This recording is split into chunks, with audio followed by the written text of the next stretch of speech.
Welcome back, everybody, to the Renaissance Humanism podcast. I'm your host, Jonathan Riley. In today's episode, I will be discussing the future of the Ukraine war. The Ukraine war has been an ongoing conflict since 2014, when the Russian Federation seized the Crimea Peninsula and also seized parts of eastern Ukraine.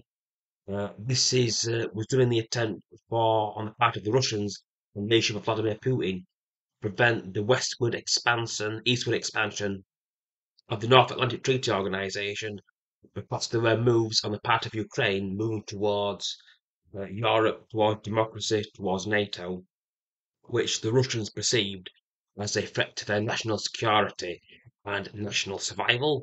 That's why that conflict was waged in 2014, and also why Vladimir Putin in February 2022 invaded Ukraine through eastern Ukraine, northern Ukraine, and the Crimea Peninsula. Currently, they control large chunks of eastern Ukraine and southern Ukraine, and also attempted in 2022 to invade Ukraine through Belarus from the north.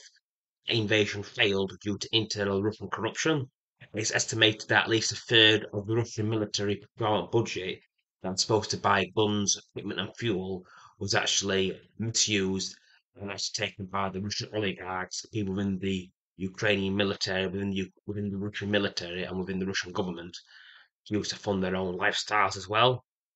As for the future of the Ukraine conflict, it's been an ongoing conflict, at least directly between the Russian Federation and the Ukraine since 2022, when the Russians directly actually invaded Ukraine directly.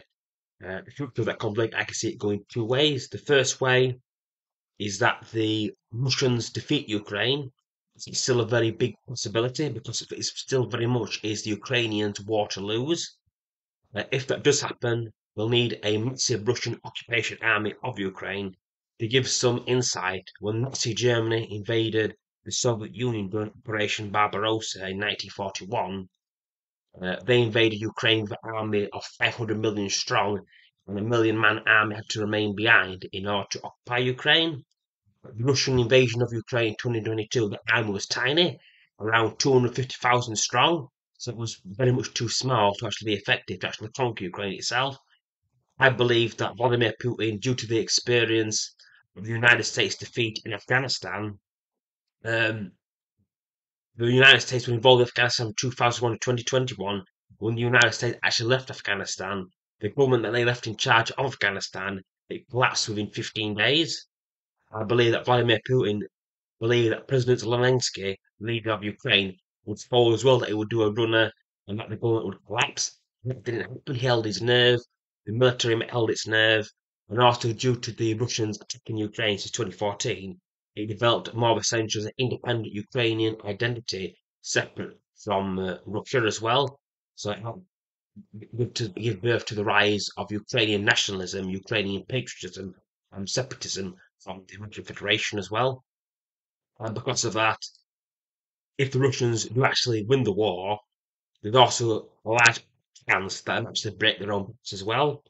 Because Russians will have to deploy troops from other places around Russia. Russia is a multi-ethnic empire. It's 9 different time zones, stretching from the Baltic all the way to the Pacific, and 6 ways of territory. And because of that, there's always the possibility of internal rebellions of provinces breaking off from Russia as well. So if Russians are more dedicated and focused on the Ukraine war, that means they're not looking at other theatres of potential threats to Russia. For example, in the Far East, the Chinese want the return of Greater Manchuria, which they lost to Tsarist Russia in the 19th century. Also, the Chinese are funneling Chinese immigrants into the Far East, which would also be a way to break that territory from Russia as well. It's something the Russians got to be concerned about as well. Also, if this war continues the way it is, it could make the Russians irrelevant as a military power for the rest of this century due to their internal demographic problems and internal issues. It means even if they win this war, Russia might not be a serious military threat conventionally until the 22nd century, when their demographics will start to recover as well. Obviously, if the Ukrainians win the war, but it's still very much on the part of the Russians to lose, that the Ukrainians win could lead to a change of government within Russian Federation. Because the last time the Soviet Union and the Russians lost some wars, when Russians lost the 1904-1905 Russo-Japanese War, it nearly caused the collapse of Tsarist Russia. Then, when under the leadership of Nicholas the Second, uh, during World War One from 1914 to 1918, Russia lost that war in 1917 and led to the collapse of Tsarist Russia. Also, most recently, when the Russians lost the Afghan-Soviet War from 1979, I'm afraid, 1979 to 1988, caused and contributed to the collapse of the Soviet Union because its legitimacy was also strongly tied up with the Russian army, the military. So if this happens again for Russia, we could see the collapse of the Russian Federation and of the current Russian political continuity, which has been in existence since the collapse of the Soviet Union in Russia itself in 1991. So it's very much a case of wait and see what happens, and from there we'll get a good picture of the future as well. But as I see, it's still very much Russians' wars to lose, and even if they do win the war, Russians will make their own backs, trying to hold Ukraine and also try to hold together its multi-ethnic. Thanks everybody for listening to this podcast. Hope you all enjoyed it. Please don't forget to subscribe. Thanks for listening. Bye. Peace.